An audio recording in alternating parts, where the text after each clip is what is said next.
Dr. Sarah Rogers. I'm here today with Cindy Phillips, and we're going to talk today a little bit about fragrance and how fragrance affects all of us as well as Cindy in particular. Let's talk a little bit about, you've had some challenges, like a lot of my other patients who had fragrance sensitivities, on how to approach both the boss and coworkers to help create a fragrance-free environment so that you can go to work without being damaged, without having these reactions.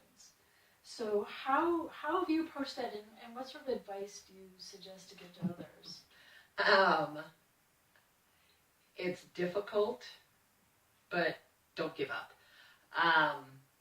Initially, when I made my request, they were very ill received, and not completely. We had bought candles. This is 15 years ago at least. Had bought candles from candle people. One of them was a blueberry, which was yummy. Smelled like a buttery blueberry muffin. Mm-hmm. And I had even bought some myself. Didn't burn them often, but had bought some. And one of the gals lit it in the office, and I started getting a headache. I mentioned that candle is giving me a headache, and my supervisor immediately said, all right, no more burning candles, because people are getting headaches. And for some reason, that was well received. Maybe because I had also purchased, and I actually ended up giving them away, because I couldn't use them and couldn't have it in my home. But then as things progressed, I then asked for that fragrance-free environment, and I was told no. I then went to my HR and asked the same question, and was given information about the American Disabilities Act, and that if it did not cause a life-altering problem, that then they also would not do that. I just kept asking, because, and we can't limit all of it. We have customers who come in the office. So on occasion, there's going to be that one that's horrible. The others are minor. My exposure is limited sometimes for an hour or two a day. And I work through that. And it's tough. You try to, people that I work with, I have customers who bring in clientele, and a lot of them know that I am fragrance-free, that I've had some issues. And so you just kind of share, and because you get to know them on a personal level, and then sometimes people will change. Education is amazing. As people learn, some are willing to change, some are not. Fragrance is a delicate subject. It is. People love their smells. They love it. So when you ask them not to, it's almost like telling a child that they're grounded. They don't like it. Or the impression I get is you're telling them that they're not good. Right? Maybe. They're identifying themselves with a fragrance rather than recognizing that something that they're using, a product they're using, is causing harm to others. Right. It's sort of like if somebody were to put their car exhaust into your living room, they would understand that's not healthy for the people in the living room. Correct. But they can't transfer that to the fragrance that they've chosen that they really love might actually be harmful to somebody else. They identify with it. Correct. And they think that the FDA regulates all of it. And they don't understand the proprietary blends and how they self-police what they do. Right. In my understanding, it comes actually back from 1936 when the Food and Drug Administration originally started regulating things, and there was 3 things that were not regulated: soap, coal tar dye, and fragrance, because 10 years earlier, the first synthetic fragrances came out, and those companies didn't want to disclose what was in it. And as the first year, there was phthalates, that was a preservative in the fragrance that allowed shelf life. Before that, it was all natural ingredients, and the shelf life of those essences would dissipate. So essential oils are still really a nice alternative. For most of them, they're not toxic. For most of them, they're well received by a lot of other people. But they're not going to maintain that sense of fragrance for all day long. Right. Which is a good thing. Right. Well, and then the other problem is that the people wear that fragrance, and it's funny, you see the commercials on TV where people have gone nose blind to their cat odor or their son's bedroom. Right. People are nose blind to the fragrance. Right. And so there are some who, if they wear it every day, and they use the fabric boosters, and then they put on the perfumes, and they can't smell any of it, and they keep piling it on more and more and more, because that's the only way they can get that. But they don't realize that even the mild laundry fabric softener sheets, even a person sitting in a room can have a fog about them that's Right. about a 10-foot perimeter, and it will be there all day, every day. Even if they didn't use another dryer sheet for 30 days, they will still have that fog there. For the person who never uses those, as soon as you walk up, you smell it. Do you have a good approach or an example of what not to do when you're approaching a coworker who might be using fragrance that's bothering you? The only thing I would say, well, for me, I always wait until there's an opportunity for conversation. So as you get to know the person, and I know for some maybe you don't get to know them, that they could just be really strong, and that would be hard.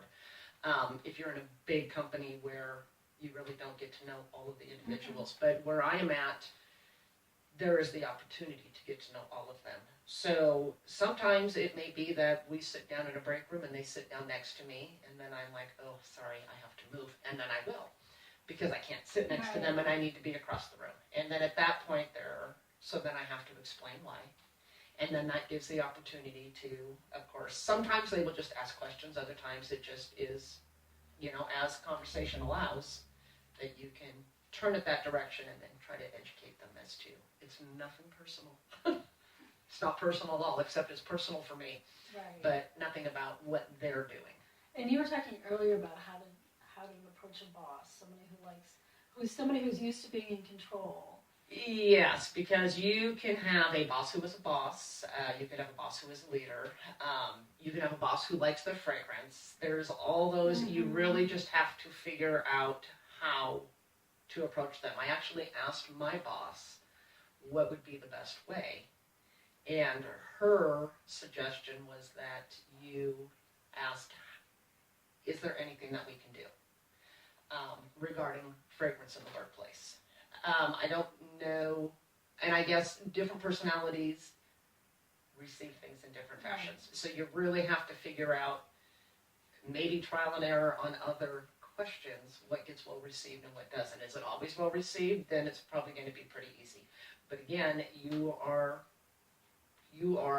asking somebody to change something that's personal in their life. And so sometimes people need to process it before they do it. Yeah, and I've also found that it is uncomfortable for people to ask other people. You're asking your boss to ask other people to do something that is like personal hygiene. Correct. That is not necessarily seen as a health risk. Correct. And what's really interesting, my last place of work, when I brought this up, I wanted a fragrance-free work environment. And I work in the natural world, so I thought it would be just like a really easy thing to do. And it was over time. But there was a little resistance because people were afraid to ask their clients not to wear fragrance to the office. There was a hesitation. But what was really amazing to me is that after a few months of implementing this policy, my coworkers would say, oh, that woman just came in, she was full of fragrance, I got such a headache. And those conversations didn't happen before. And they do that. And what happens is after you open up that door, people start realizing that they're affected too. Correct. And how much they appreciate not having fragrance in the workplace. That is true. And that, to me, I was like, I know. But on the other hand, I just watching that transition was really heartwarming for me to see how people could take that on as well and start realizing all these things I've been talking about did affect them. Correct. And I even have, I now have a receptionist who will call me.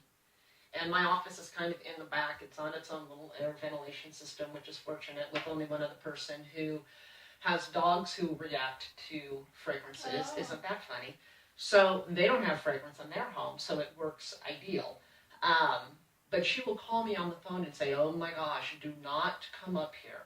And there will be a fog. Sometimes you will smell somebody after they left 4 hours later when you walk in the room. Right. And we talked a long time ago about putting houseplants in your room to help you with this, and that helped. Correct.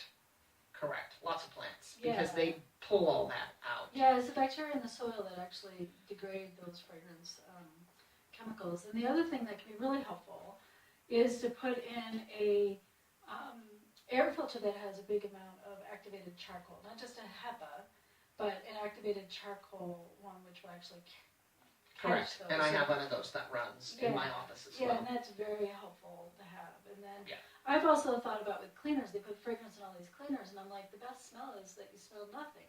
Because you want to be able to smell when something's dirty. You want to be able to smell if something's musty, like with mold. And if you use a lot of fragrances, you might not be able to smell when there's a problem. So for me, the best smell is smelling nothing. Correct. And I am fortunate that I can close off my office, lock the door. The cleaning people come in, but they don't go into my space. So I clean it myself because that's the only way I can keep them from putting their Right. chemicals on my desktop, which then is on my arms. It's just in the room. Right. And there's other cleaners people can use, but in a workplace you might not have say over that. Difficult to get them to change. Right. So there's some things that you have to do for yourself. Correct. As a way to work with everybody else in the office. Correct. Well, thank you for coming in and talking about this. Is there anything else you wanted to add? People should take a copy of your fragrance-free policy and give it to their employer. And if you have a company insurance program, you may want to contact them because a few years back, Blue Cross put out a newsletter in December about air quality and limiting fragrances and things that pollute the air. So even they are kind of on board for that. And so if you're going to present, maybe having some education information might help, because I know that it's perceived as an opinion by a lot of people that you don't like it and that's why you want it.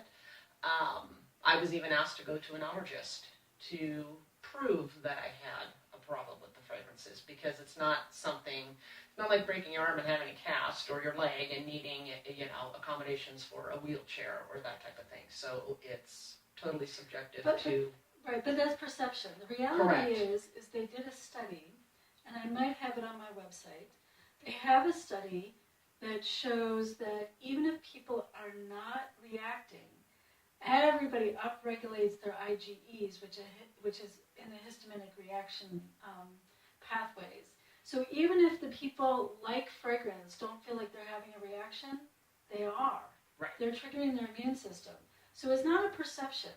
It's a reality that we're all reacting to these things. Right. It's just some people are more triggered than others. Right. And just like the canary in the coal mine, we should pay attention to those people and say, oh, if it's affecting this population, it's probably affecting me. I'm dealing with it better. But it's just one more thing that maybe I shouldn't be triggering my immune system. We have this whole epidemic of cancer. We have this whole epidemic of autoimmune diseases. Perhaps we should be thinking about reducing those exposures as a way to mitigate and maybe prevent those diseases. Correct. But a lot of these people out there have no idea. No, but it's... So the more you can give to them, right, then they understand that there is something there. Right, and on my website I do have links to why we're fragrance-free and some other resources that are there. Print it and use it. Please print it and use it. Well, thank you for coming in today. You're